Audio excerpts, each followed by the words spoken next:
Hello everyone, स्वागत है आपका स्टडी रूल में। फ्रेंड्स, आज हम लोग सीखेंगे द्विघात समीकरण के सभी फार्मूले के बारे में। ठीक है, यदि आप लोग इस वीडियो को पूरा देखते हैं तो द्विघात समीकरण के कोई भी क्वेश्चन होगा आप लोग आसानी से कर लेंगे। ठीक है, तो देखिए चलते हैं हम लोग द्विघात समीकरण की तरफ। तो देखिए, द्विघात समीकरण का जो मानक समीकरण होता है, मानक समीकरण हमने लिख दिया है। क्या होता है आपका मानक समीकरण कि ax² plus bx plus c equal to 0। ये क्या होता है, मानक समीकरण लिया जाता है इसका।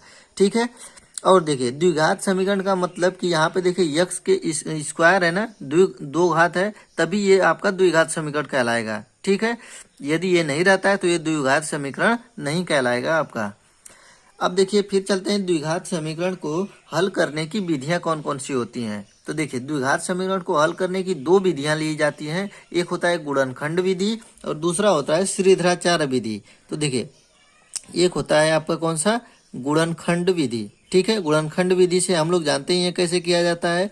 ठीक है, क्योंकि कैसे किया जाता है गुणनखंड विधि से कि जो ये आपका c होता है, मतलब यहाँ पे कोई भी संख्या रहती है और ये x² का गुणांक क्या है, a है, तो इनका हम लोग आपस में क्या कर देते हैं, गुणा कर देते हैं और गुणा करके उसका गुणनखंड करते हैं कि जोड़ने पर या घटाने पर ये बीच वाला जो पद होता है b के बराबर हो जाता है। तो हम लोग वैसे हल करते हैं। ठीक है, तो वो होता है आपका गुणनखंड विधि। और दूसरा विधि होता है जो, वो होता है आपका श्रीधराचार्य विधि। ठीक है, तो जो श्रीधराचार्य विधि होता है इसको लिख लेते हैं। देखिए श्रीधराचार्य विधि, श्रीधराचार्य विधि। देखिए श्रीधराचार्य विधि से हम लोग कैसे हल करते हैं, इसका फार्मूला होता है, क्या होता है आपका फार्मूला ये श्रीधराचार्य विधि का कि x बराबर ये होता है आपका -b प्लस माइनस रूट में b² माइनस 4ac अपान 2a। यही फार्मूला होता है आपका श्रीधराचार्य विधि का। ठीक है, तो देखिए यहाँ पे दो बार है, एक बार प्लस है एक बार माइनस है। तो आप ये प्लस माइनस ये इंडिकेट कर रहा है कि आप एक बार प्लस लेके हल करना है और दूसरी बार माइनस लेके हल करना है। जैसे कि द्विघात समीकरण है तो दो हम लोगों को मूल मिलना चाहिए। ठीक है, तो एक बार प्लस लेके करेंगे तो एक मूल मिलेगा और एक बार माइनस लेके हल करेंगे तो एक दूसरा मूल प्राप्त हो जाएगा। समझ रहे हैं आप इसको। ठीक है, तो ये होता है आपका श्रीधराचार्य विधि। तो ठीक है, श्रीधराचार्य समझ गए आप। और ये और बी ये सी जो लिखा हुआ है आपका जो मानक समीकरण होता है इसी से आपका लिया गया है। ठीक है, ये बी लिया गया है, इसका मतलब कि यक्स का गुणांक है आपका, और ये यहाँ पे ए है तो x² का गुणांक है, और सी है तो ये वाली अचर पद राशि है जो रहती है। ठीक है, देखिए इसमें एक और चीज होता है, ये जो आपका रूट में b² माइनस 4ac है ना, तो इसको क्या कहा जाता है आप इसको समझ लीजिए। ठीक है, इसको बोलते हैं विविक्तकर या डिस्क्रिमिनेंट बोलते हैं।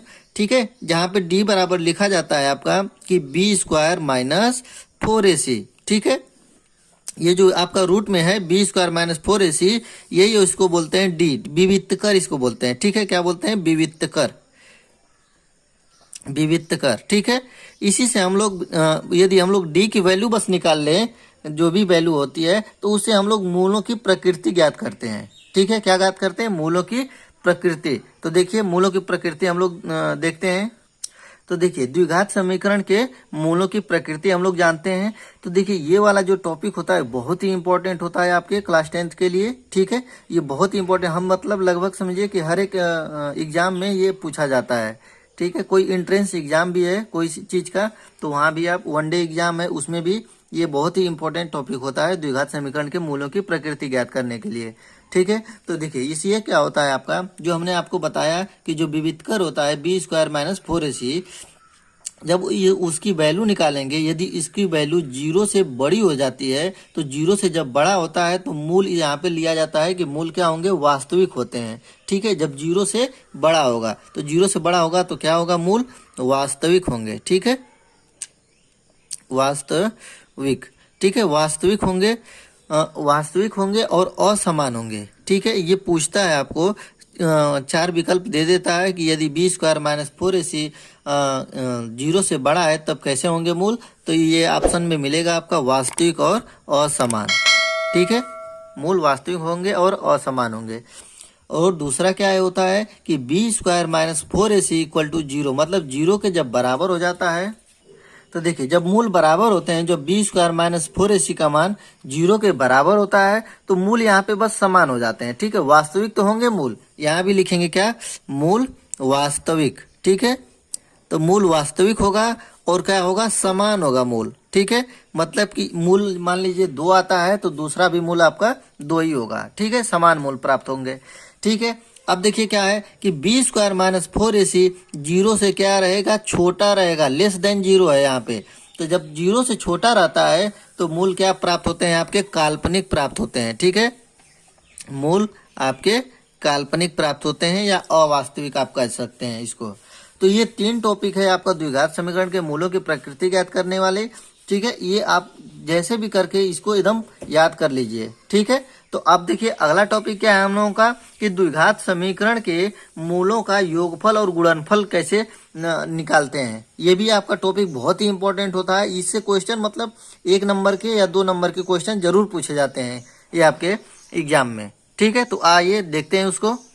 तो देखिए हम लोगों का टॉपिक था क्या, द्विघात समीकरण के मूलों का योगफल और गुणनफल कैसे निकालते हैं। ठीक है, ये भी आपका जो मानक समीकरण क्या होता है आपका, उसी से लिया जाता है। आपका मानक समीकरण क्या होता है, ax square plus bx plus c equal to 0, इसी से लिया जाता है। ठीक है, तो देखिए पहले जो होता है आपका कि मूलों का योगफल, यहाँ पे 2 मूल ले लिया जाता है, अल्फा और बीटा। ठीक है, अल्फा और बीटा मान लेते हैं हम, कोई वो जरूरी नहीं है, आप कुछ भी ले सकते हैं। तो अल्फा और बीटा 2 मूल मान लेते हैं।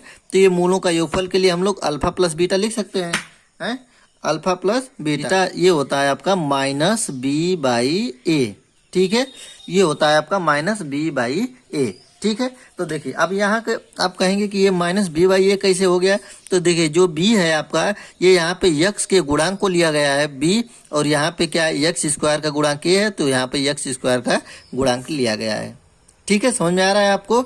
और ये होता है अब दूसरा क्या होता है कि मूलों का गुणनफल। तो मूलों का गुणनफल का मतलब कि अल्फा मल्टीप्लाई बी लिख सकते हैं बीटा। ठीक है, मूलों का गुणनफल ये होता है आपका फार्मूला c बाई ए, ये फार्मूला होता है आपका c बाई ए। c क्या होता है, जो आपका ये वाला अचर पद राशि है, और ये a क्या है, आप एक्स स्क्वायर का गुणांक। तो ये द्विघात समीकरण के जो मूलों का योगफल और गुणनफल है, इससे फिक्स रहता है। समझिए बहुविकल्पी क्वेश्चन या 1 नंबर 2 नंबर का क्वेश्चन, ये फिक्स रहता है दोनों टॉपिक से। द्विघात समीकरण के मूलों की प्रकृति, इससे और इससे एक क्वेश्चन तो फिक्स आना ही आना है, इससे आप समझ लीजिए पूरा। तो ये हो गया आपका मूलों का योगफल और मूलों का गुणनफल का। और इसमें बस यही चीज है। और ये समीकरण निकालने के लिए कभी कभी कह देता है, तो उसके लिए भी फार्मूला हम नीचे लिख दे रहे हैं। ठीक है, तो देखिए हम लोगों का ये लास्ट टॉपिक क्या है कि द्विघात समीकरण बनाना जब मूल दिए हुए हों।